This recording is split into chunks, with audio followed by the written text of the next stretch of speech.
이 정신이라는 게 다 있습니다. 여기 정신 없는 분 없죠? 오늘하고 정신없이 오셨겠지만, 근데 정신은 다 있어요. 정신없이 살긴 해도 정신이 다 있어요. 그런데 이 정신이 이 병에 대해서 이 견딘다가 중요해요. 많은 분들이 정신일도 화사불사. 정신만 통일하면 못 이룰 게 없지. 내가 정신만 똑바로 하고 마음만 딱 먹으면 병을 다 없애버릴 수 있어. 안 없어집니다. 안 없어져요. 그래서 정신은 병에 대해서 없애버리는 게 아니라 병에 견딘다. 이렇게 말씀을 드렸는데 이 정신이 잘 유지가 되면 좋겠는데 정신이 상해요. 언제 상하느냐?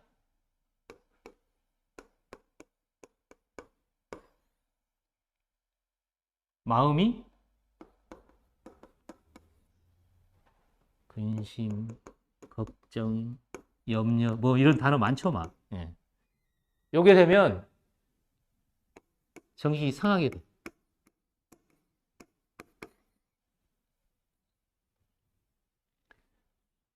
그래서 병에 대해서 그 버티는 그 정신이 마음이 근심이 많으면 상하게 되니까 요 마음을 이제 어떻게 할 거냐. 이제 그걸 이제 지난번에 설명을 드렸죠. 그러면 이제 마음을 근심, 걱정, 염려가 많으니까 이제 요거를 이제 다 없애버리면 이제 되겠다 싶어서 없애려고 하면 힘들죠. 걱정, 근심, 염려가 뭐 때문에 생겨요? 현실, 걱정이, 제일 많은 걱정이 뭐세요? 하나도 없어요? 무슨 걱정 제일 많이 하세요?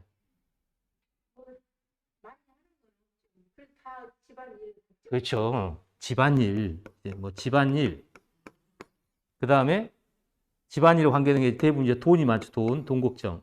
그 다음에 사람 걱정. 다 이런 걱정인데 이것 때문에 생기는 게 마음의 근심이라 이게 없어져야 되는 이게 없어지냐고요. 두더지 같아가지고 뭐 하나 잡고 뭐 하나 튀어나오고 그래서 평생 그냥 걱정 없이 살기가 힘들어요. 하나 걱정 없어요. 자식이 많으면 바람잘 날 없죠. 예. 한 해가 좀 괜찮으면 한 해가 그렇고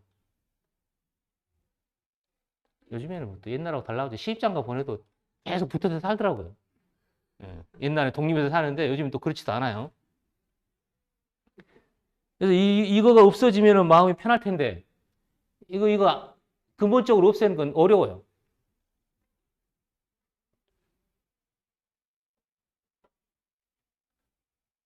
그래서 어떻게 해야 되냐면 제가 설명을 드렸던 게 마음이 요거 없애려고 하지 말고 마음이 즐거우면 돼요. 그래서 마음이 즐거우면 된다고 하니까 뭐 저희 요한병원에서 많이 하지만 뭐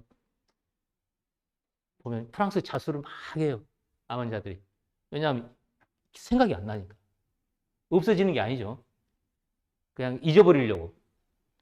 그리고 뭐 미술 막 그리기도 하고 뭐 막 보석 같은 거 뭐 조그만 그 유리 같은 거 뭐 막 열심히 받고 있어요. 뭘 막 만들어요. 또 명상 시간도 해요. 지난번에 했는데 멍 때리는 거. 아무 생각 없이 하면 얼마나 좋아요. 그냥 아무 잡념이 없어요. 아무 생각이 안 나니까. 남자들은 그렇게 잊어버리려고 뭐 하죠? 예, 그렇죠. 그냥 쫙 마시고 그냥 예. 저도 뭐 이제 저희 예? 부친께서 엄청나게 이제 술을 좋아하셔가지고 뭐 많이 마시지는 않는데 그냥 그하게 술 한잔 하시면 그냥 세상 걱정 없으세요. 그러면 걱정을 누가 다 하냐? 저희 어머니가 다 하는 거죠. 예. 근데 그런 식으로 즐거움을 한다고 해가지고 마음이 정리가 되느냐? 그렇지 않습니다. 그래서 아까처럼 말씀드린 것처럼 지금 있는 그대로를 알려주는 어떤 정보, 말 중에 이제 예?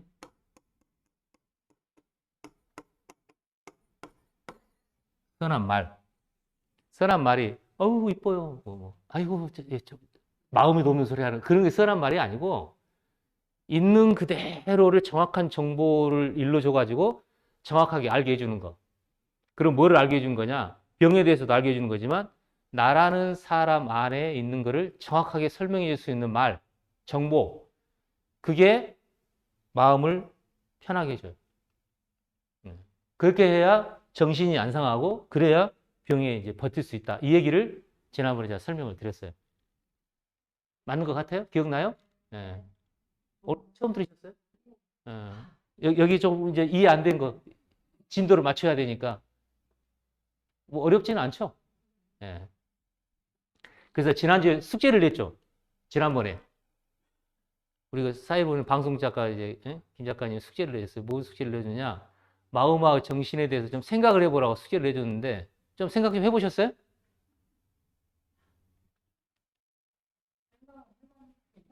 예.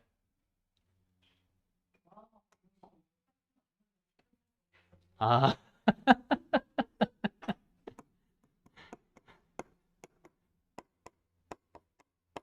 정신하고 마음하고 같냐, 다르냐. 예. 요거 아까 제가 설명은 병에 버티는 정신하고 마음이 근심이 쌓이면 정신이 상한다고 했기 때문에 이러면은 정신하고 마음하고 같아요, 달라요? 이래도 같은 것 같아요, 다른 것 같아요, 구분이 안 돼요? 틀린 거죠. 마음의 근심이 쌓이면 정신이 상한다고 했기 때문에 마음하고 정신을 구분해서 설명한 거예요. 예. 그래서 저는 이제 다르다고 설명을 했는데 집에서 가만 생각해 보니까 마음이나 정신이나 마음 먹기 달리고 정신 똑바로 차리면 되고 뭐 그게 다 그 말 아니야? 예.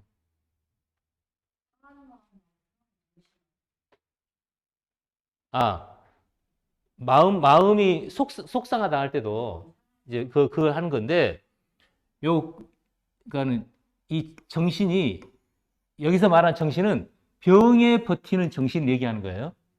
예, 병에 버티는 정신을 얘기하는 거고 이 정신이 근심이 쌓이면 정신이 상한다고 이렇게 이제 설명을 제가 이제 의사 입장에서 환자를 보고 또 많은 이제 저희 경험을 보면 이제 이거는 대부분 다 동의를 하는 부분이라 이거는 좀 다른 것 같은데 그거 말고 과연 정신하고 마음이 같냐 다르냐 이제 이 얘기예요. 사전적으로 보나 뭐 하면 잘 구분이 안 돼요. 왜냐하면 또 그냥 마음이라는 단어를 정신이라는 단어로도 많이 이제 쓰기도 하고 막 왔다 갔다 하기 때문에 그게 그것처럼 우리가 이제 쓸 때는 잘 구분이 안 돼요. 대표적인 게 저희 때는 혹시 문학소녀가 여기 계셨는지 모르겠습니다. 헤르만 헤세가 썼던 나르치스와 골드문트라는 책이 있어요. 혹시 읽어보셨어요? 지와 사랑. 네. 가물가물 하신 모양인데. 네. 거기 보면 이제 나르치스라는 친구하고 골드문트라는 친구가 나르치스는 약간 이성을 대표를 해요. 골드문트는 감성을 대표로 해서 이 친구는 예술가. 조각을 엄청 잘해요. 여기는 사색을 좋아하는 철학자예요. 자, 이렇게 놓고 보면 자, 여기 마음이 감성을 말하는 마음은 어디에 있죠? 여기에 있다고 생각하죠. 요거는 이제 하트라고 하고 심장이 여기 있으니까. 그 다음에 이렇게 이성적이고 이런 거를 일단 마인드라고 하고 학교 배울 때 저도 이렇게 배웠단 말이에요. 마인드 그러면 머리가 생각하는 마음. 하트 그러면 뭔가 여기에 있는 마음. 이렇게 이제 배워가지고 이렇게 뭐 이런 식으로 소설이 꼭 이렇게 완전히 구분되는 건 아니지만 대략 흐름을 보면 이렇게 우리가 느껴져요. 그런데 우리가 2022년이니까 최근 몇 년 동안에 이 뇌에 대한 연구가 엄청나게 많이 진행이 됐어요. 그랬더니 요 심장 이제 속상한 막 가슴이 답답하고 막 할 때도 이제 여기 막 두드리잖아요. 예? 가슴이 막 두근두근하고 예. 여기서 막 그거에서 그걸 느끼고 있었는데 그 감정이 몽땅 여기에 있대요. 여기에 머리를 온 게 아니라 원래 여기에 있대요. 우리는 여기 있다고 생각했던 이 하트라는 마음이 감정, 희노애락, 전부 다 여기서 다 관장을 한다는 거예요. 물론 여기 무관하지는 않죠. 여기서 느끼니까. 무관하지는 않지만 그 중추가 전부 다 뇌에 있다는 게 이건 다 증명돼 버렸어요. 뇌과학에서. 좀 기미가 있긴 했어요. 왜냐하면 심장에 다 그게 있다고 생각했는데 심장 이식 수술을 이제 한 지가 꽤 됐잖아요. 저 사람 심장을 내 심장 읍색으로 다 갖다 줬는데 마음이 안 변해. 그렇죠? 심장 이식 수술한다고 그 사람 마음이 안 변하잖아요. 그래서 이제 조금 그렇다 했는데 뇌과학이 발달되다 보니까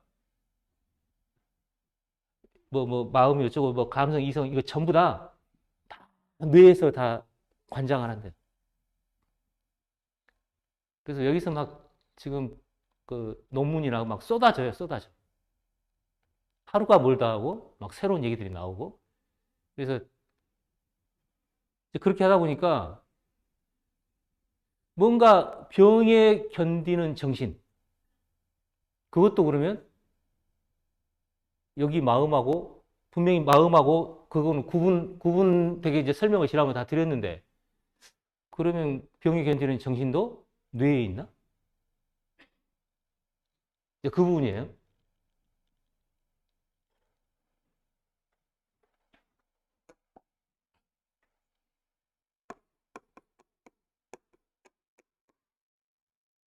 이 정신이나 실체가 분명히 있는 것 같은데. 그래서 요즘 뇌과학은 어떻게 하느냐? 저희도 이제 학교에서 정신과를 배우잖아요. 학교 다닐 때 정신과를 배웠는데 점점 요 실체는 없고 그냥 뇌에서 다 하는 거다. 그래서 정신과 가잖아요. 옛날에는 상담을 많이 했는데 요새는 상담 안 해요. 다 약을 줘요. 왜냐면 뇌가 다 하니까 뇌 육체잖아요. 몸이잖아요. 뇌는. 그러니까 뇌만 바꾸면 증상이 좋아진다고 그래서 뭐 약이 막 딱 듣는 약도 있고 잘 안 듣는 약도 있곤 하지만 어쨌든 다 약으로 조절해요. 그래서 병명도 막 바뀌었어요.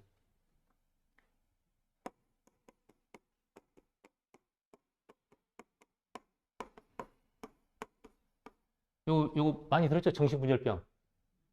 보통 이제 표현적으로 그랬습니다. 미쳤다고 할 때 이제 대부분 이거를 많이 얘기를 했잖아요. 요즘에 여러분 안 써요. 옛날에 정신이 쪼개져 가지고 마치 내 속에 정신이 이렇게 나눠져 가지고 이런 사람이 내 목에 이제 이렇게 생각을 했는데 지금은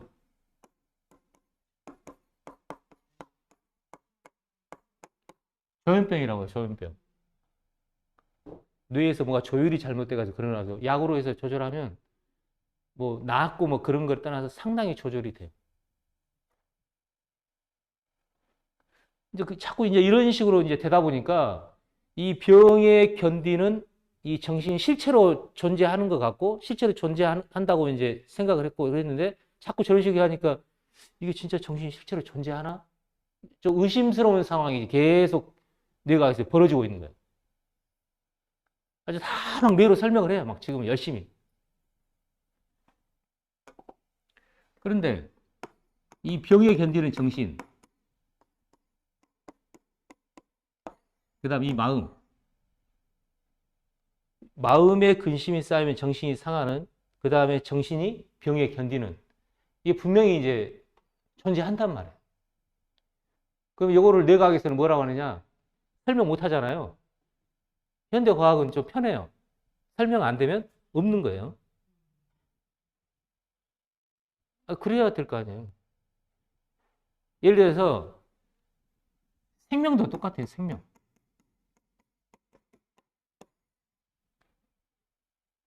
자, 사람의 생명이 어디에 있죠?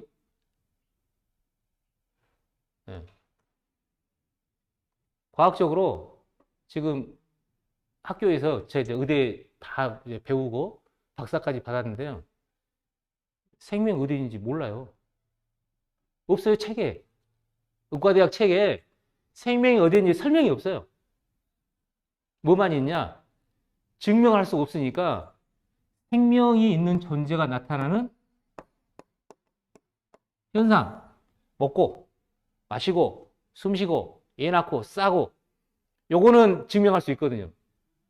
그거는 엄청 설명이 많아요. 그래서 뭐 내과도 호흡기 내과, 뭐 소화기 내과, 뭐 비뇨기 있고 다 구분돼가지고 엄청나게 연구가 많아서 돼 있는데 그거를 전체를 합한 그 현상을 일으키게 하는 그 중심에 뭐가 있냐에 대한 설명은 없어요.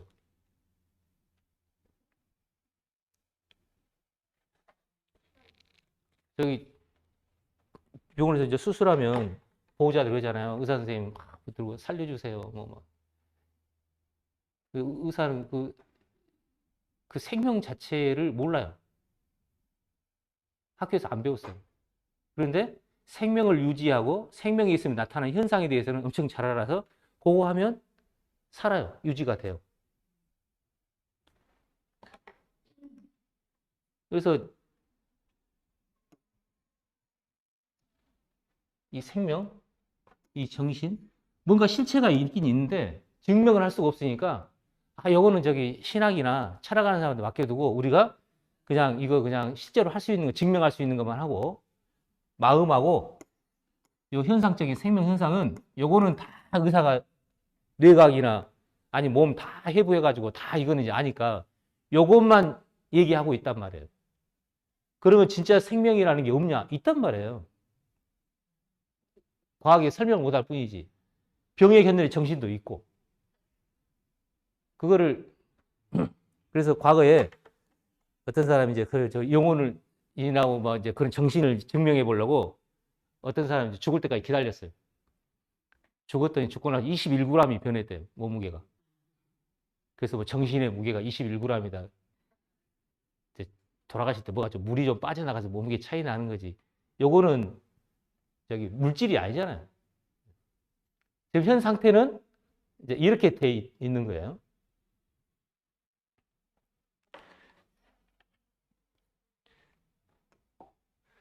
그래서 그러면 우리가 이 정신을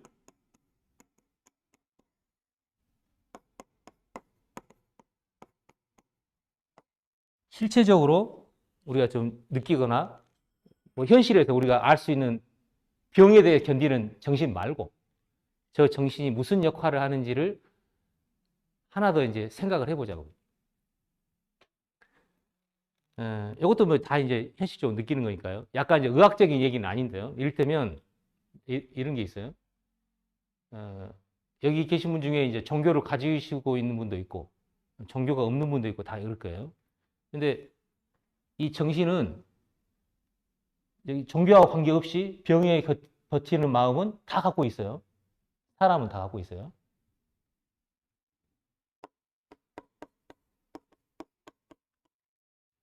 양심. 저게 교육받아가지고 생기는 게 아니죠.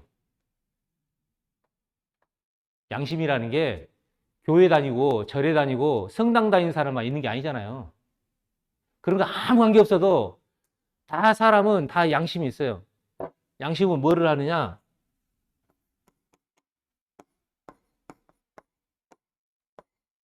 뭐가 옳고 그른지 다 구분해요.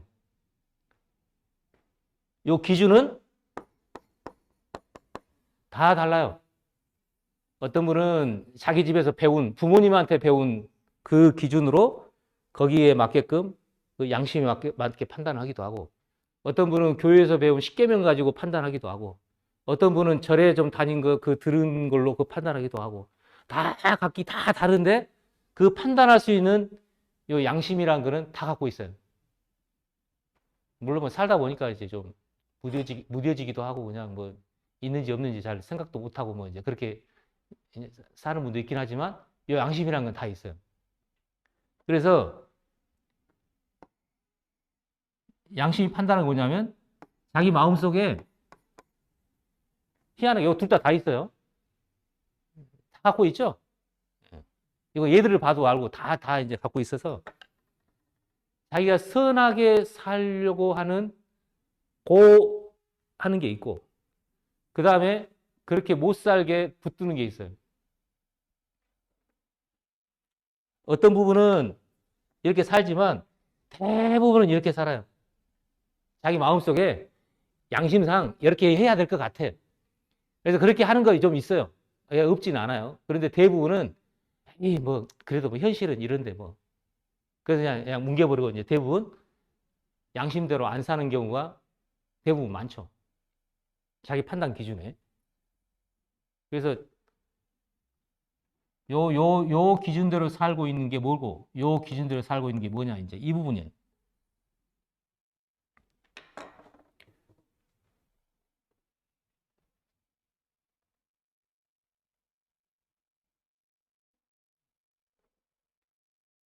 양심이라는 게요. 예. 주관적인 뭐 주관적이 됐든 객관적이 됐든. 그러니까 양심이라는 게 사람마다 주관적으로 생각하거나 할 수 있을지 몰라도 어쨌든 그 판단 기준은 다 다르지만 양심이라는 게 있어가지고 그 양심의 판단에 의해서 판단하는 게 사람마다 다 있다는 거예요. 뭐 가끔씩 뭐 흔히 이제 우리나라 말하면 그 양심에 털났다고 그러죠. 예. 뭐 양심이 무뎌졌다. 양심이 털났다. 그다음에 양심이 아주 그냥 날카롭게 이제 날서 있다. 뭐 이제 이런 표현을 쓰긴 쓰는데. 그래서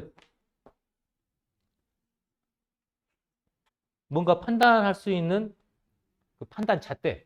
양심이란 거 굳이 안 하더라도 어떤 사람은 집에서 엄청나게 교육이 돼가지고 뭐 이건 이렇고 저건 저렇고 해서 막 집안이 엄한 집안. 그거는 양심에 굳이 안 하더라도 자기가 배운 그 철저한 그 계율이나 자기 집안에 있는 뭐 가운, 그 집안의 분위기 거기에 맞춰서 그걸로 판단을 하죠. 그러면 굳이 양심의 도움을 안 받아도 거기에 맞춰서 선한 걸 판단을 해요. 옳고 그름을. 근데 이제 이 양심이 예민한 사람들은 자기가 배운 거나 그런 거 관계없이도 그냥 양심이란 게 있어서 양심의 기준에 이제 맞춰, 그게 이제 일치하는 경우도 있지만 일치 안 하는 경우도 있으니까요. 그렇게 이제 판단하고 하는데, 제가 오늘 이제 설명드리려고 하는 거는 이 선을 해가지고 그렇게 하려고 하는 정신하고 이 선대로 살지 않고 자기 그냥 마음에 생각나는 대로 살고 싶어 하는 요 마음하고 이렇게 구분된다는 거예요. 그래서 이 병에 견디는 이 정신하고 내가 이렇게 살고자 하는 추구하는 방향이 있잖아요. 인생 살면서. 목표, 아니면 거기에서 딱 이렇게 해서 뭔가를 이루고자 하거나 아니면 어떤 목표를 갖고 있거나 어떤 자기 정신이 다 있어요. 그렇게 살지를 못하는 한이 있더라도 그런 바라는 마음이 있고 자기가 안 되면 자기 자식한테라도 그렇게 살고 싶게 하게 하고 싶고 결혼하면은 자기가 못하면 남편이 좀 해줬으면 좋겠고 이런 바라는 그런 게 다 있다고. 그런데 뇌과학이나 자꾸 이제 이렇게 돼가고 하니까 저는 이제 의사잖아요. 예. 그래서 이거를 환자를 보면 또 이렇게 상황을 보면 뭔가 그런 게 있다는 걸 알겠는데 그게 그렇다라고 딱 명확하게 짚어줄 수 있는 명확한 정보, 말 그게 이제 어디 있느냐. 저 같은 경우는 이 정신에 대한 고민보다도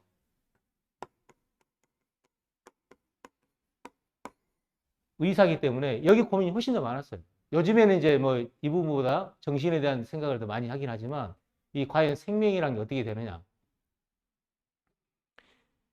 제가 이제 의과대학 다닐 때 있는데요. 예과 2학년 때 있으니까요. 그때 이제 어떤 책자를 하나 봤는데 그 유대인의 습관에 나온 책자예요. 유대인들의. 뭐가 나오냐면 유대인들은 8일 만에 그 고추 남자들은 그 고추 수술을 하잖아요. 할래. 우리나라는 이제 포경 수술이요. 포경 수술을 하는데 8일 만에 그걸 해요. 8일에. 근데 어떤 사람들이 또 의사들이나 과학자들은 좀 집요한 게 있나 봐요. 뭘 했냐면 그 어린애를 피를 첫날부터 시작해가지고 계속 뽑았나 봐요. 무슨 병이 있어서 뽑았겠죠. 검사하느라고 뽑았는데 희한하게도 8일째 피가 제일 잘 굳는데 일생에 걸쳐서 쭉 조사해 보면 8일째 그 비타민 K라고 하는 게 이제 피를 지혈을 하게 하는 건데 8일째 피가 제일 잘 굳는다는 거예요. 우연의 일치인가? 예, 이제 뭐 그럴 수 있죠, 뭐. 어쨌든 8일째 할례를 하는 이유가 피가 제일 잘 굳는데요. 이건 이제 밝혀진 거고. 그리고 이제 그 유대인의 습관 중에 뭐가 있냐면, 시체가 생기잖아요. 그럼 그 시체를 이제 어떻게 수습을 해야 될지, 뭐 시체를 만지고 하면 이제 손을 씻고, 이제 그거에 이제 그 자기들 습관에 자세히 되어 있는데, 그게 그 유태인들이 주로 이제 보는 책이죠. 요즘에는 이제 교회에서도 많이 보지만, 그 바이블에 민수기에 아주 자세히 써 있어요. 그 3,500년 전에 그 모세라는 사람이 이제 기록한 민수기인데. 근데 어떤 일이 있었냐면, 지금부터 한 1850년이니까 170년 전? 오스트리아 비엔나이죠. 비엔나에 있었던 얘기인데요.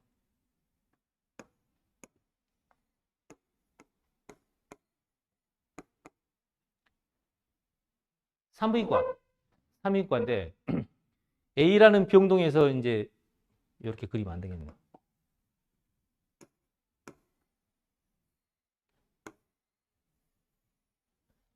지금은 병동이 많아봐야 8인실, 뭐 6인실 그렇잖아요. 요즘 8인실도 별로 없죠. 옛날에는요, 수용소예요, 수용소. 구분이 안 돼가지고 산부인과 병동이.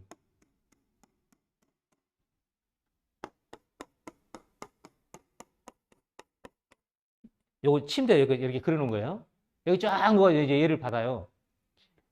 A라는 병동은 의사가 이제 얘를 받았고, B라는 병동은 산파가 이제 얘를 받았는데, 자존심 상하게 의사가 관찰해 보니까 의사가 얘를 받는 이 병동에 산모들이 훨씬 더 많이 죽어요.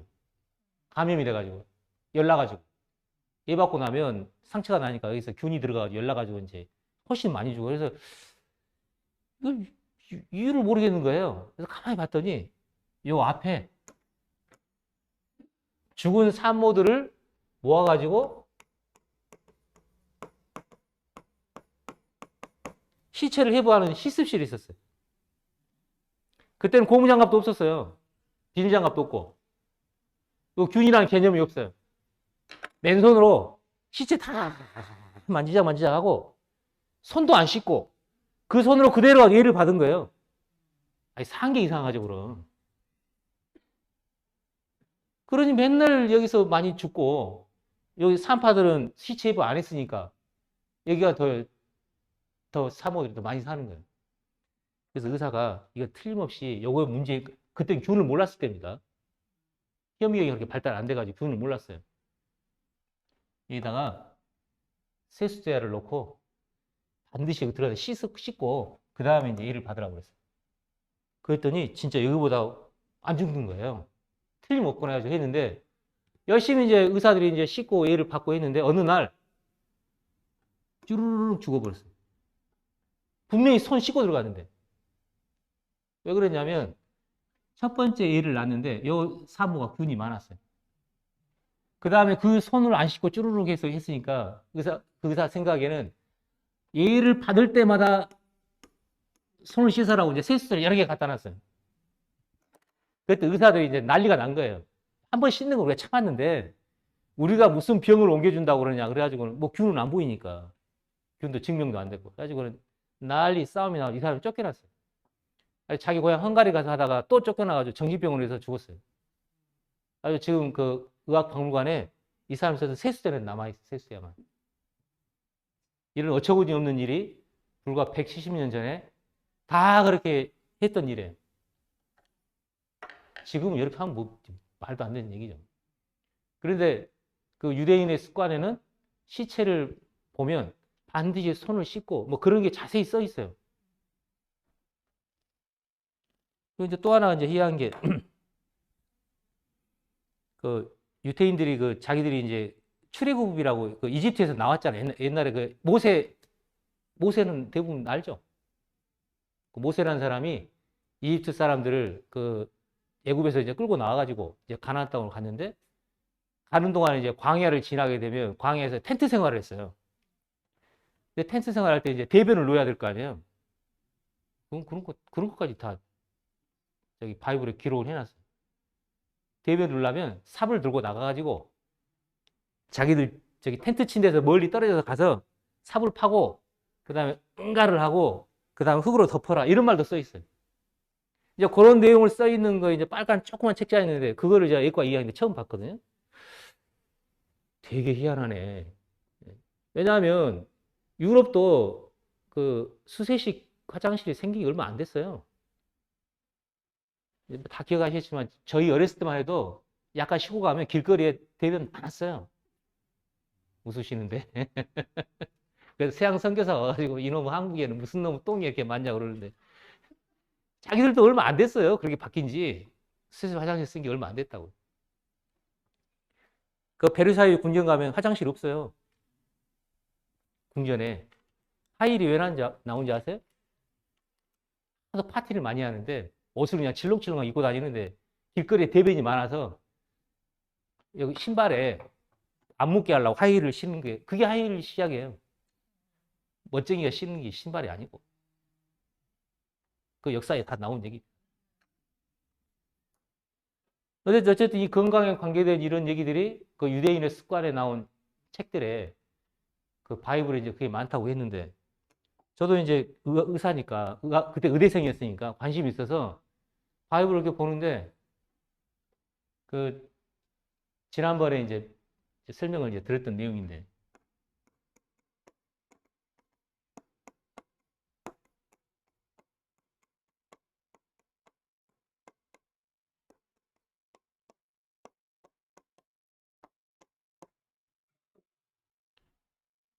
성경 여기 보신 분들이 좀 있겠지만 창세기하고 출애굽까지는 좀 재밌거든요. 그냥 처음 본 사람들이 볼만해요. 스토리식으로 돼 있으니까. 내 얘기에 딱 가면 무슨 이거 뭐 말도 안 되는 얘기 뭐 무슨 제사가 어떻고 뭔 말인지 하나도 모르겠어요. 근데 관심 있어서 이제 건강 관련된 걸 쭉 봤더니 이런 말이 써 있는 거예요. 지혜 생명은 피해 있다. 그때 제가 예과 2학년 때 있으니까 뭔 말인지를 모르겠어요. 그래서 이제 졸업하면은 알 수 있을 거라고 생각했는데 졸업해서 모르겠더라고요. 근데 뭘 이제 생명에 대해서 이제 지난번에 이제 설명을 드렸는데 태어날 때 얘가 숨 쉬고 먹고 마시고 그 다음에 대변 아니 저기 배설을 해야 되는데 뭐로 한다고 그랬죠? 태아가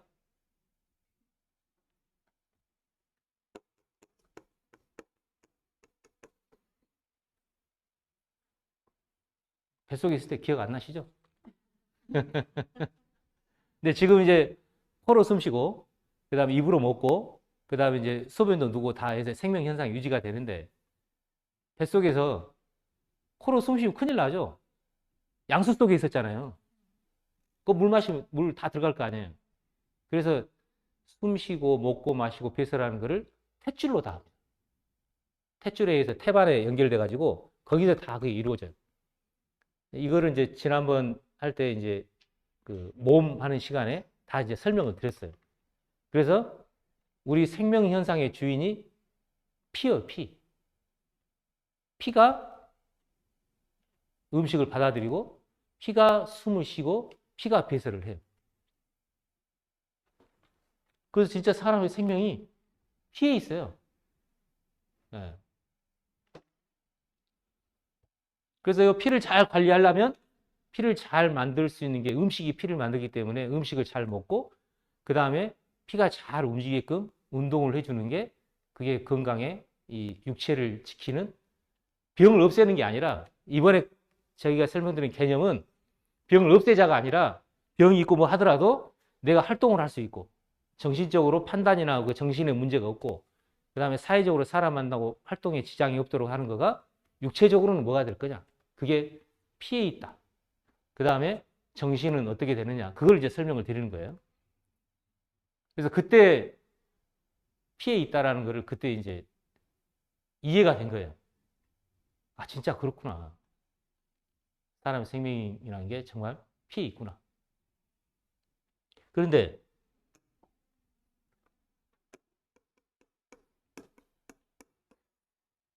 이 정신이라고 하는 거는 병에 견딘다. 그래서 이거 저도 최근에 이제 어떻게 하면은 이거를 잘 설명할 수 있을까 아무리 뒤져보고 설명이 잘 안 됐어요.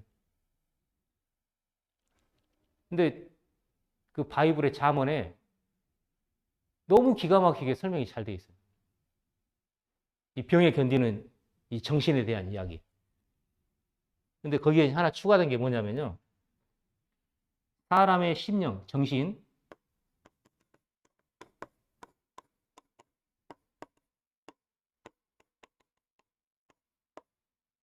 병을 이긴다. 견딘답니다. 그런데 요 정신이 상하면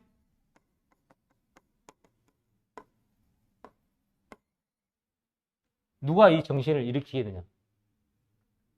우리 속에, 내 속에 다 정신이 있는데 그 정신을 병에 대해서 견뎌요. 근데 그 정신이 상해, 마음의 근심을 정신이 상해버리면 요 정신 상한 걸 누가 일으키냐 이거예요. 네?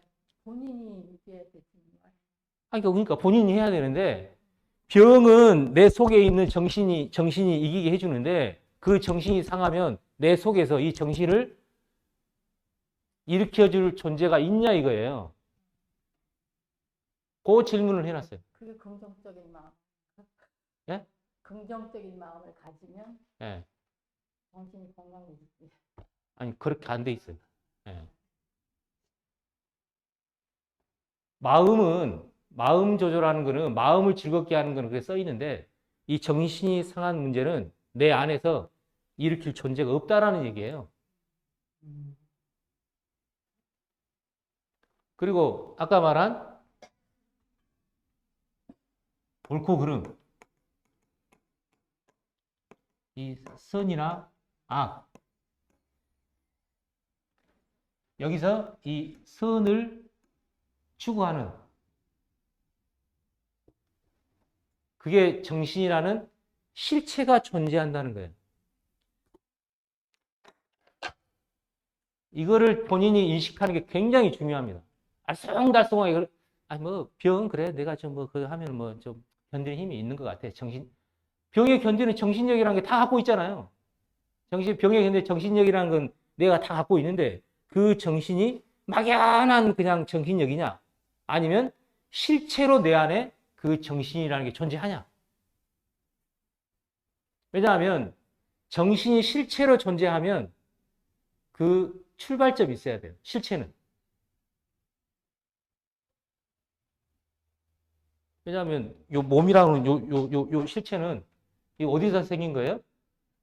지난번에 태아 그림 보여줬지만 엄마 뱃속에서 나온 거예요. 하늘에서 뚝 떨어진 게 아니고. 그러니까 사람의 몸은 부모에 의해서 다 부모에서 생겼지 뚝 떨어져가지고 하늘에서 생긴 사람은 없습니다. 다 어쨌든 뱃속에서 나온 거예요. 뭐 성경 보세요. 예수님도 마리아 뱃속에서 태어난 거예요. 갑자기 하늘에서 그냥 뚝 떨어진 게 아니고. 그러니까 사람의 몸은 전부 다 뱃속에서 만들어집니다. 우리라는 실체는, 이 몸이라는 실체는 출처가 부모님이에요. 그래서 다 아버지가 있어요. 뭐 어떻게 하다가 사정이 돼서 고아가 되는 분이 있어도 어쨌든 다 아버지가 있고 엄마가 있고 거기서 뱃속에서 태어납니다. 그런데 이 정신이 만약에 실체가 있으면 이 실체도 아버지가 있어야죠. 그냥 어떤 그 실체가 없이 막연한 뭉게구름 같은 거면 실제 기원을 따질 필요가 없어요. 그래서 오늘 제목이 이 정신의 기원이에요. 기원. 정신이란 과연 어디서 출발한 거냐. 저는 의사이기 때문에 병에 견디는 정신이라는 실체가 있다는 건 알겠어요. 의사로서는 그게 한계예요. 거기까지는 알겠는데 이 정신이라는 실체가 어디서 왔냐는 의학책이나 환자를 아무리 봐도 알 수가 없어요. 근데 왜냐하면 정신의 실체가 있어서 그게 병의 견디는 힘을 갖고 있다는 게 굉장히 중요하기 때문에 이 정신이 궁금한데 마치 생명이 제가 궁금했듯이 이 정신이라는 게 과연 어디서 왔느냐 어떻게 됐느냐. 그래서 생명이라는 거는 제가 바이블에서 그걸 확인을 해본 적이 있기 때문에 이 정신의 기원도 바이블에 있을 것 같은 거예요. 왜냐하면 바이블에는 하나님이 사람을 만들었다고 그렇게 써 있더라고요. 그럼 만들었으면 그 만든 사람이 어떻게 되고 다 기록을 해놔야지.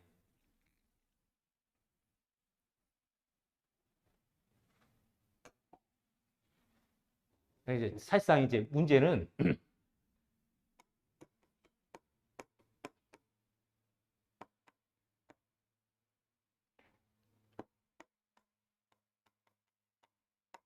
보통 이제 육체라 하죠.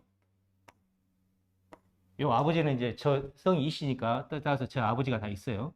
각자의 성을 따라서.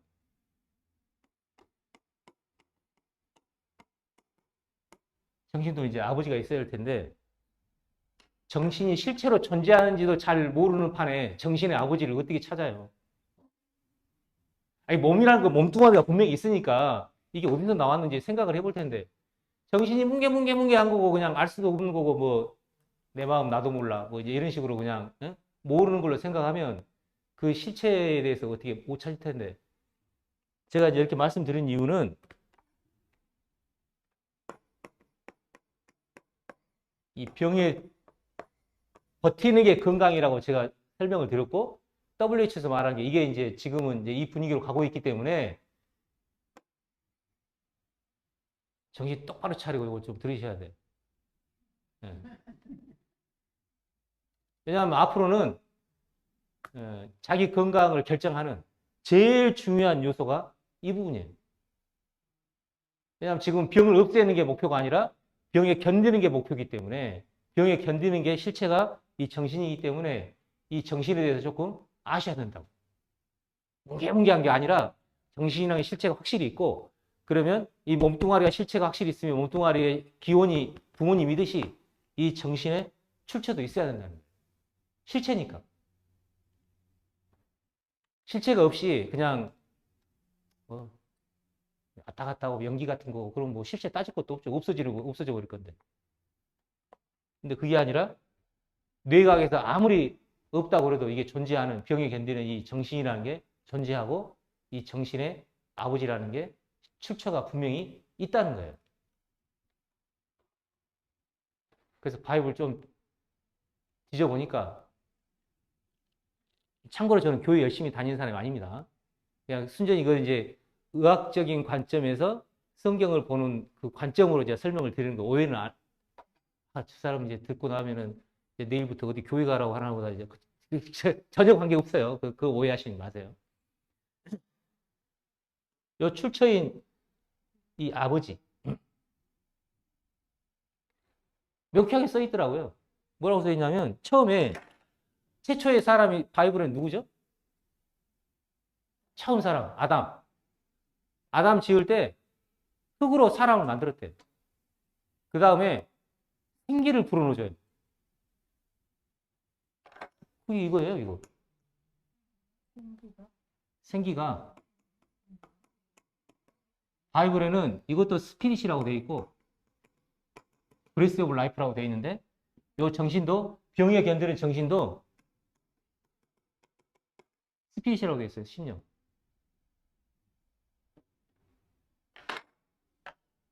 그런데 저도 그렇고 여기 있는 분도 그렇고 태어나가지고 이제까지 살면서 아버지는 대부분 이제 아실 텐데 성도 다 있고 이름도 있으니까. 근데 내 정신의 아버지가 하나님이다? 모르잖아요. 뭐 무슨 관계 있어요? 하나님하고 나하고. 그랬으면은 아니 아버지가 저기 분명히 저기 아담 만들었고 저기 정신의 아버지가 아버지라고 돼 있으면 뭔가 설명이 있어야 할 텐데 아무 설명도 들은 적도 없고 그 다음에 뭐 모르겠어요. 교회 다니시는 분들 어떻게 들었는지 모르겠지만 그냥 교회에서도 뭐 그거를 몸이나 이거 해가지고 이게 실체적으로 이렇게 설명을 잘 안 할 거예요.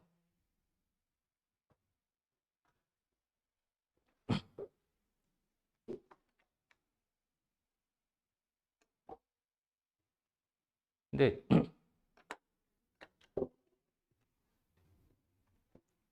그 이 정신의 아버지라고 하는 그 하나님이 그러면은 무슨 사건이 나가지고 우리가 각자 개인이 내 정신의 아버지. 이제 쉽게 말하면 정신적으로 지금 고아가 된 거라고. 분명히 몸 아버지는 우리가 다 알고 있는데 내 정신이라게 내 몸 안에 병에 견디는 정신이 실체로 존재하고 뭔가 양심에 비춰가지고 선하게 옳게 살려고 하는 내 정신이 있는데 그 정신의 아버지를 내가 정확히 인식을 못하고 있다는 얘기는 고아가 되어 있는 거죠. 왜 집을 잃어버렸듯이 아버지를 잃어버렸냐? 그 사건이 어떻게 된 거냐? 저도 이제 멍청이가 궁금하니까 이제 바이블에 이제 무슨 사건이 어떻게 설명되어 있는가 이제 열심히 찾아보니까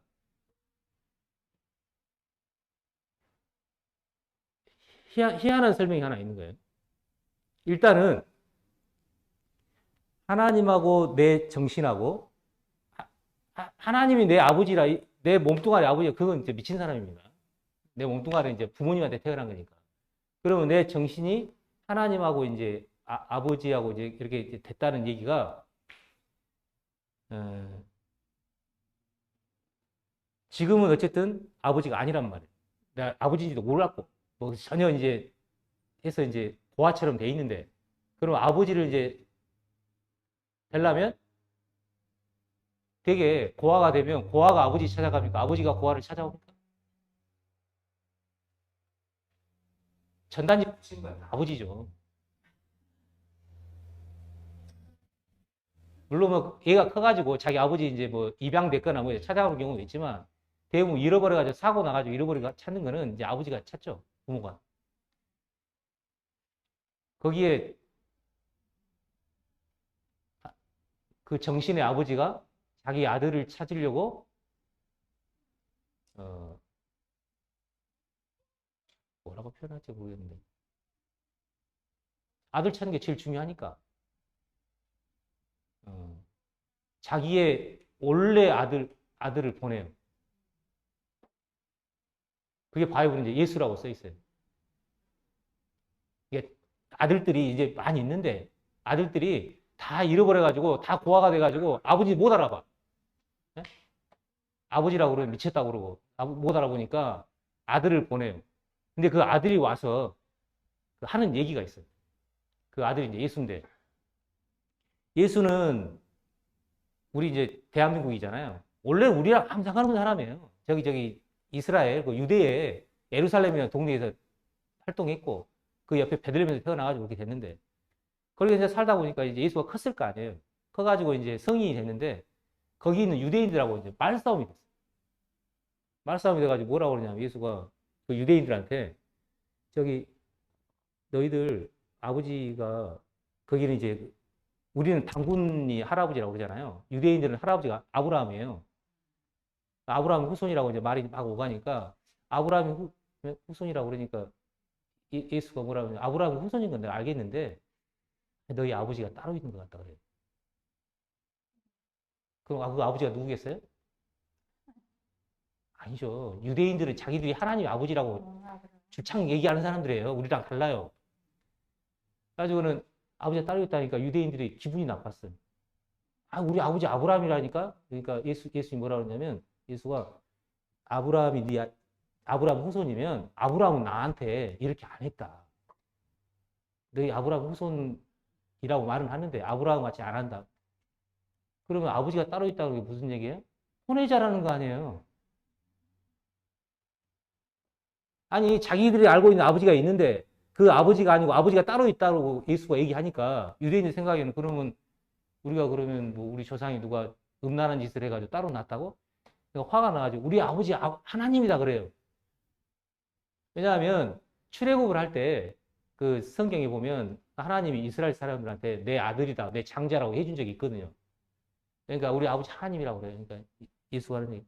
하나님이 너희 아버지였으면 나한테 이렇게 할 리가 없다. 왜냐하면 유대인들이 예수를 엄청 미워했거든. 흔히 하는 말, 유대인 입장에서 생각하면 너무 잘난 것 같아. 지가 별것도 아닌 게 막 하는 것 같고, 그 다음에 자기들 마음에 안 들어. 그래서 이제 막 이제 다툼을 하다가 이제 나온 소리예요. 그래서 예수가 뭐라고 해버렸냐면, 너희 아버지 마귀라고 그래요. 근데 거기에 이제 하는 말이 있어요. 뭐라고 되어 있냐면, 왜 우리가 아버지를 잃어버렸는가에 대한 설명이 나와요. 그 마귀라는 놈이 사람을 속여가지고 아버지와 아들 관계를 끊어버리고 아들들을 다 죽여버렸다는 거예요. 처음에 살인을 했대요. 가인이 처음 살인자가 아니라 선악과라는 걸 이용해가지고 그 속여가지고 그거 먹기 위해서 사람들을 다 죽여가지고 하나님하고 아들과의 관계를 다 끊어버린 거예요. 그래 다 고아가 돼버린 거예요. 거기 그 설명이 나와요. 그래서 어떻게 했냐? 그놈이 그 속이는 재주를 갖고 있어가지고 딱 속여가지고 자기가 아버지 행세하는 거예요. 아주 내 말 들어? 우리는 그런 줄도 모르고 진짜 아버지는 이제 잃어버렸고 그래서 어떻게 됐냐?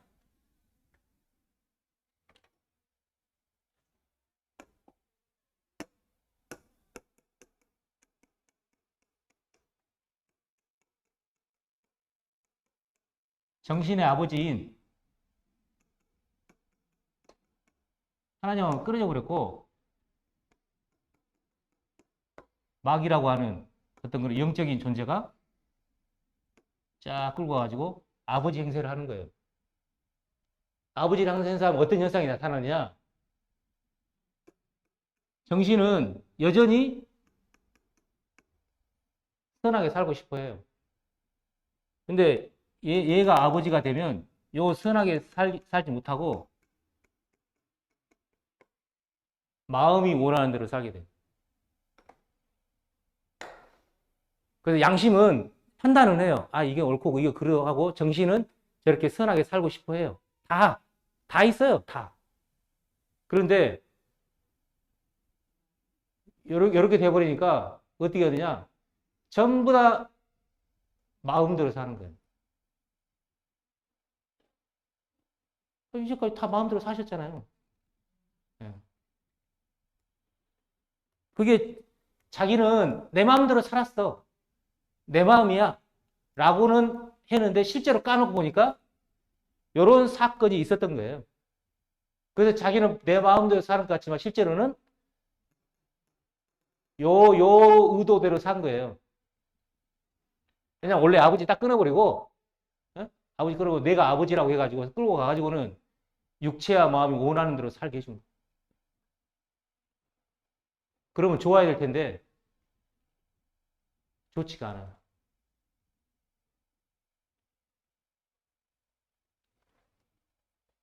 그래서 이 정신이라는 실체를 명확하게 인식을 해가지고 내 정신의 출처가 어딘지 확인도 하고 그 관계를 회복시켜야 된다는 거예요. 왜냐하면 지금 뭐 하나님 있는지 없는지도 모르겠고 내 정신이 있는지도 없는지 모르고 그야말로 정신 없이 그냥 평생 그냥 열심히 다 살아왔는데 지금 연세 되고 가만히 생각해 보세요. 살아온 인생을. 내가 뭐를 위해서 그렇게 열심히 살았는지. 뭘 기준으로 살았는지.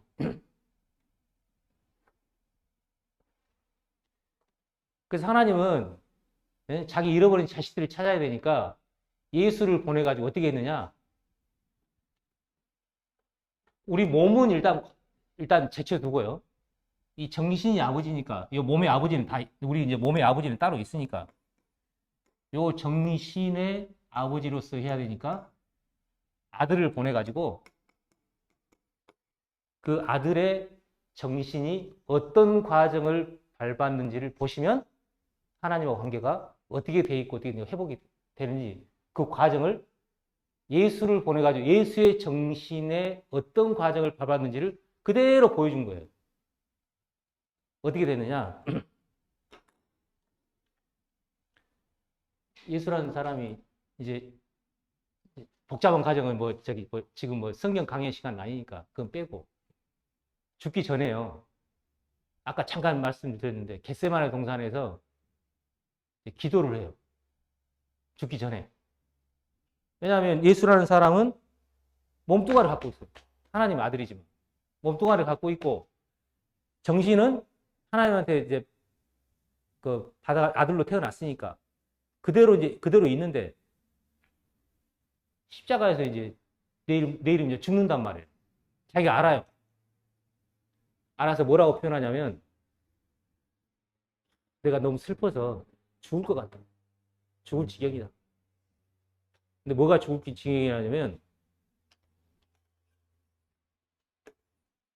요게 죽을 지경이라고 그렇게 표현해요. 바이블에는 마음이 죽을 지경이라고 했지만 사전 찾아보면 스피릿이에요. 정신이 죽을 것, 아니 소울. 스피릿이나 소울이나 이제 하나로 이제 봅시다. 그래서 죽을 것 같다고 그래요.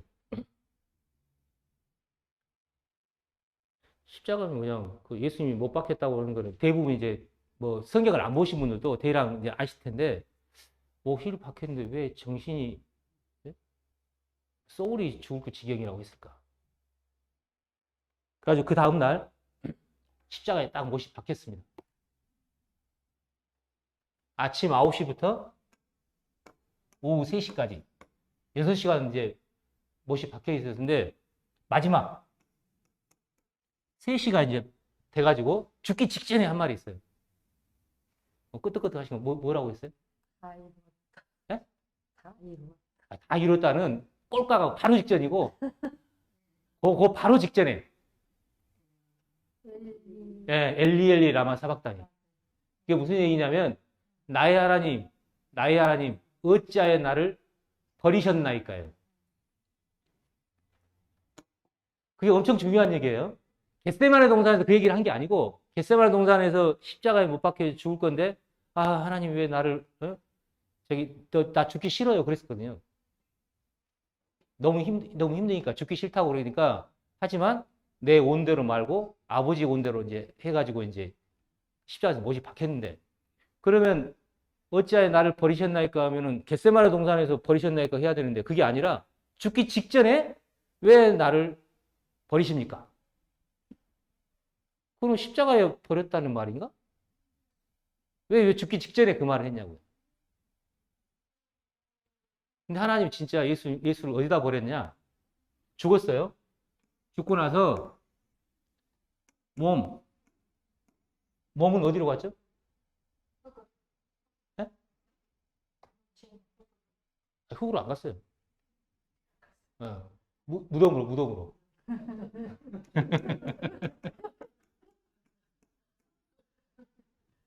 그 아리마대 요셉이라는 사람이 준비했던 무덤으로 가고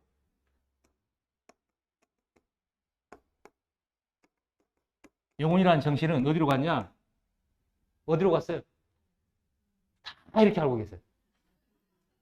하늘로 간 줄 알아요. 하늘로 안 갔어요. 음부로 갔어요, 음부로. 사도행전에 나와요. 그래서 예수님이 부활할 때 내 영혼을 음부에 버리지 않고 이렇게 나와요. 그 다음에 몸은 무덤에서 썩지 않고. 그게 부활이에요. 음부에 갔다니까요. 그래서 이 정신이라는 영혼이 하나님이 음부에다가 버렸다니까요. 그게 나의 하나님 어찌하여 나를 버리셨나이까 그 말이에요. 왜 음부에 갔냐? 정신이 우리 정신 때문에 그렇게 된 거예요. 우리 영혼, 우리 정신 때문에.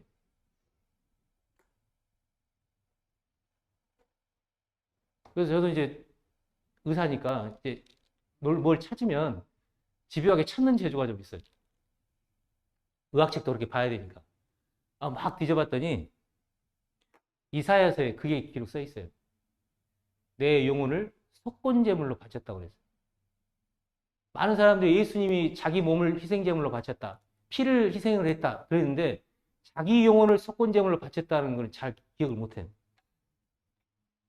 영혼이 음부로 가가지고 남을 위해서 우리 영혼을 위해서 음부로 갔다는 거예요.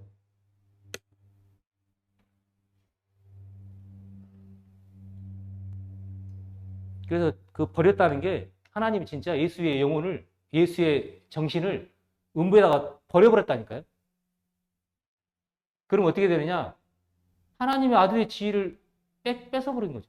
박탈한 거예요. 그래야 3일 있다가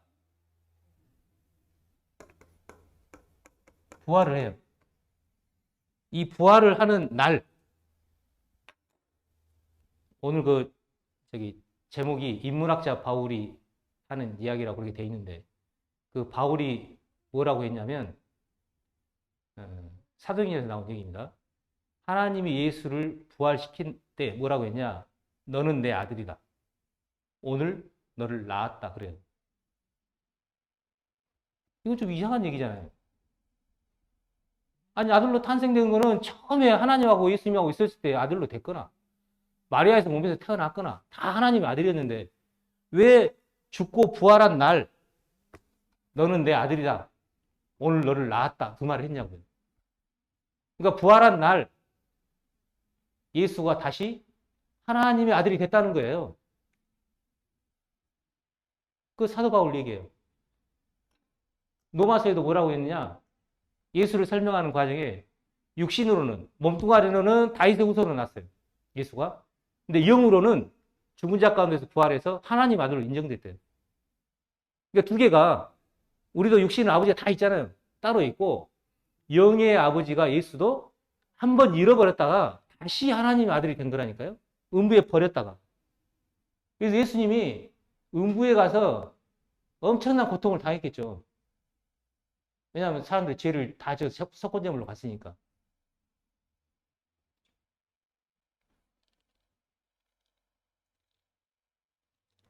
그래서 아들의 지위를 잃어버린 게 그게 더 정신적인 고통이었을 거예요. 아들이었는데 하나님이 버려가지고 음부로 가버렸어요. 그래서 음부에서 부활을 해가지고 다시 아들로 태어났다는 거예요. 왜 그렇게 했느냐? 우리도 하나님의 아들이었는데 처음에 다 아들로 지어졌는데 어떤 사고가 생겨가지고 마귀가 그냥 뺏어버렸단 말이에요. 속여가지고. 그러니까 원래 우리 정신이 하나님하고 관계된, 아버지가 아들 관계했는데 뺏어가가지고 마치 자기가 아버지인 양 행세를 해가지고 엉뚱한 데 끌고 가버린 거예요. 그래서 우리 멋대로 그냥 살고 하나님하고 관계없이 살도록 그렇게 만들어 놨는데, 그거를 회복하기 위해서 예수가 와가지고 자기도 아들의 지위를 잃은 거예요. 음부에 가가지고 이 정신이. 그래가지고 다시 부활해서 찾았기 때문에 그것처럼 우리도 회복시켜준다는 거예요. 그러면 우리가 뭐를 이제까지 모르고 살았으니까 뭐 어떻게 뭘 해야 되느냐. 아니, 아버지와 아들 관계 그런 게 어디 있어요. 그냥 아버지가 확인만 되면 되지.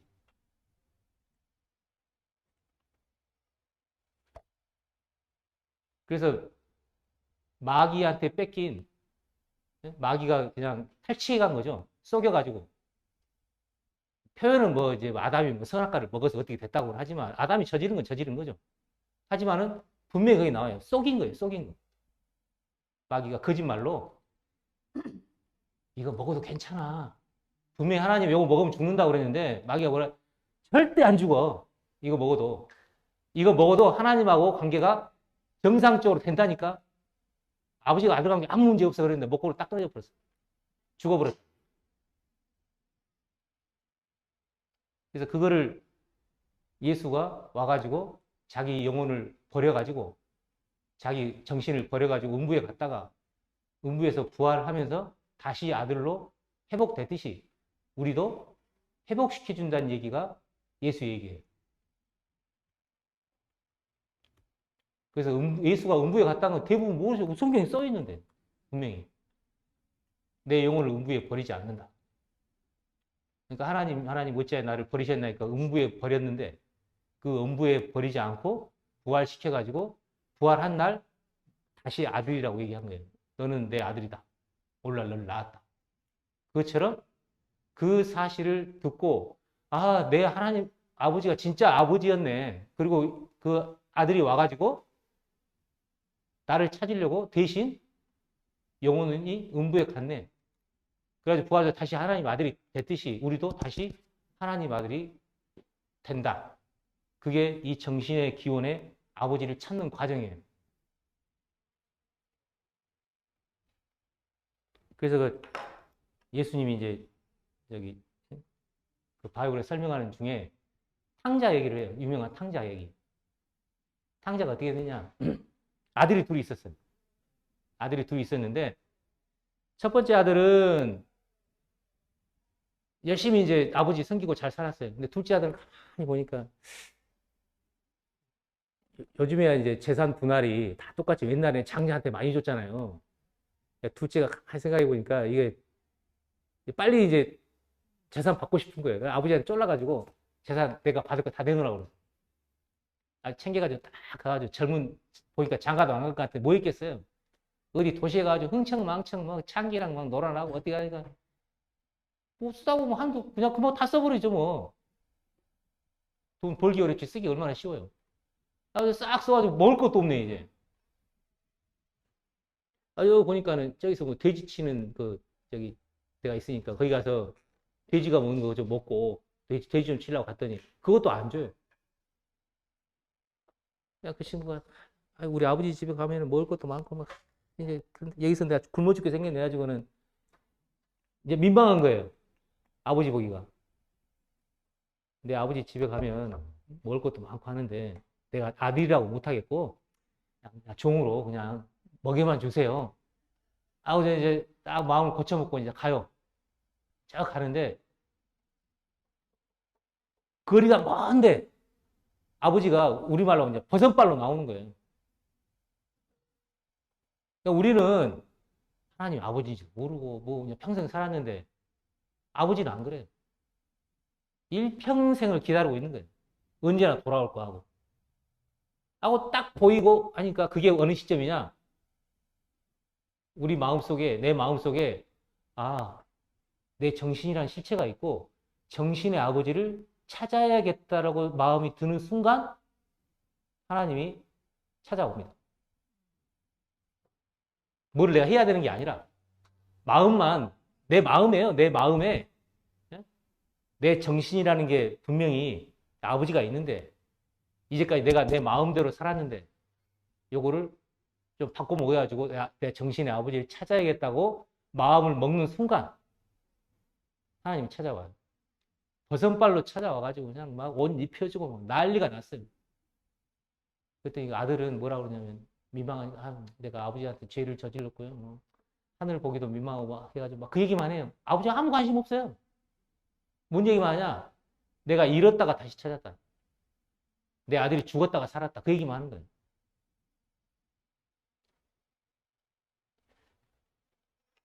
그래서 오늘 제가 이제 이 말씀 드리는 거는 이 건강의 초점이라고 하는 이 병에 견디는 이 정신일이라는 거를 하나님이 처음부터 줘가지고 교회를 나가든 하나님을 알든 모르든 잘 살든 못 살든 남자든 여자든 그 정신이한 실체가 우리 속에 다 있는 거예요. 그래서 병에 대해서 견딜 수 있게 하고 그래서 병이 있더라도 그 정신이 병에 대해서 견뎌서 육체적으로 정신적으로 사회적으로 활동을 할 수 있도록 보장돼 있어요. 이거는 이건 교회 다니는 거 아무 관계 없고 하나님을 알든 모르든 누구나 다 그렇게 그냥 사람이 그렇게 돼 있어요. 구조가. 저 의사니까 이제 그거를 이제 설명을 해드린 거고. 그런데 그 정신이 마음이 근심이 쌓이면 정신이 상해버리니까 그 상한 정신은 누가 일으키느냐? 하나님하고 관계를 맺어가지고 정신의 아버지를 찾아야 돼요. 그래야 주때 가서 흔히 하는 말로. 그래서 이런 얘기를 이제 처음 들으신 분도 있을 거고, 뭐 성경 관심 있는 뭐 찾아보거나 뭐 하신 분도 있을 텐데, 그 정신의 그 기원은 하나님이고, 그 기원을 아버지를 찾아야 된다는 거예요. 그래서 다 사람들이 어쩌고저쩌고 해도 영원한 걸 찾는 마음이 다 있어요. 누가 안 알려줘도. 그래서 다 해보셨겠지만, 뭐 연애할 때나 뭐 할 때는 응? 뭐 금방 어떻게 될 값이라도, 나중에 어떻게 될 값이라도, 지금은 이 사랑이 영원했으면 좋겠고, 영원히 막 노래 부르고 내 사랑은 뭐 영원한 사랑일 것 같고 막 하지만 다 결혼해서 다 애 낳고 다 이제 뭐 살아왔지만 뭐 부부간의 사랑이 뭐 그래요? 하지만 내 마음속에는 그 영원한 거를 추구하는 그게 다 있다니까요. 그게 그 정신이 아버지 찾는 거예요. 그 관계를. 그래서 그 실체를 찾아야 자기 실체가 분명히 있고 그 실체가 분명히 회복이 돼야 그래야 상한 심령을 회복할 수 있어요. 그래서 이 생명하고 이 정신, 영혼이라는 관계를 설명을 해드렸는데 그래서 조건 없어요. 아버지와 아들 간에 무슨 조건이 뭐 필요해요. 그냥 뭐만 필요하냐? 실체가 있다는 걸 알고 내 영혼의 실체의 기원을 찾아야겠다. 그게 하나님이라고 이제 들었으니까 하나님을 찾아야겠다고 내 마음을 돌이키는 순간 하나님이 찾아와요. 다 준비해놨거든요. 왜냐하면 다 해놨고 예수가 와가지고 자기 아들을 죽여가지고 그 다음 영혼을 음부에 버려가지고 자기 아들을 그냥 우리하고 똑같은 경험을 해야 되니까 우리가 하나님하고 아들하고 관계가 끊어졌듯이 예수를 아들이 됐는데 그냥 관계를 끊어가지고 음부에 버렸다가 다시 아들로 회복시켜듯이 우리가 다시 되는 거예요. 그래서 사람은 원래 다 두 번 태어나게 돼 있어요. 이 육신으로 한번 태어났으면 자기 정신도 다시 태어나야 돼요. 예수님도 그랬듯이. 뭐 저도 뭐 종교적인 용어니까 그걸 거듭났다고 그래요. 두 번 태어난다고.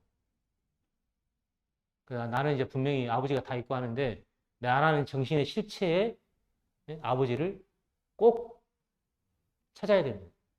그게 자기 건강을 유지하는 것뿐만이 아니라 사는 동안에 그 정신의 아버지를 찾으면 인생에 왜 살고 뭐 하고 하는 거에 설명이 구체적으로 설명이 돼 있어요. 그건 너무 이제 기니까 그거는 내일 이제 몸 육체를 설명할 때 원래 상식적으로 생각해 보세요. 하나님이 사람을 만들었으면 모든 게 사람에게 다 포커스가 돼 있어야죠. 그러면 사람의 구조, 사람이 어떻게 앞으로 될 거고 어떻게 해서 될 거라는 것도 당연히 설명이 있어야 되고 거기에 자기의 영혼하고 그 정신하고 자기의 몸하고가 그게 제일 중요해요. 내일은 그 몸에 대한 얘기를 설명드리기로 하고 일단 오늘 정신의 기원, 정신이 실체적으로 존재하고 기원이 있다. 그것만 명확하게 좀 정리됐으면 좋겠습니다.